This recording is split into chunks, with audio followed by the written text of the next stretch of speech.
আমার কথা একটাই, আমগো কাম হইল সমাজ হইতে সন্ত্রাস আর চাঁদাবাজি দূর করা। এই কামের লাইগা সন্ত্রাস নির্মূল কমিটি বানাইছি। আমার কমিটির কাম হইল সমাজে যারা ছিনতাই করে, জবরদখল করে, চাঁদাবাজি করে, নারী দর্শন করে, তাগো বিরুদ্ধে আমার সংগ্রাম। কি ঠিক আছে?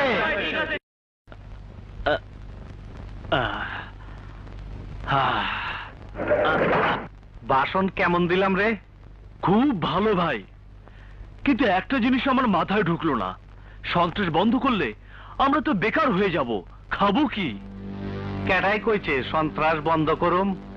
তাহলে সন্ত্রাস নির্মূল কমিটির চেয়ারম্যান হলেন কেন? জনগণকে কেন বললেন আর কোনো সন্ত্রাস করতে দেব না? জনগণের রকম তোর মাথায় গোবর ভরা। আমি কইছি আর কোন হালারে সন্ত্রাস করবার দিব না, আমি নিজে করুম না কইছি? এইটা কই নাই। নির্মূল কমিটির চেয়ারম্যান হইয়া সন্ত্রাস করতে সুবিধা, এতদিন খোলামেলা করছি, বয়স হয়েছে না। এইবার লেভেল পাল্টাইয়া চেয়ারম্যানের বেশ পাল্টাইয়া জনসভার লাইন ধরলাম। সামনে ইলেকশন আছে না, বুঝছস কিছু? জি। এইটাই তো রাজনীতির খেলা।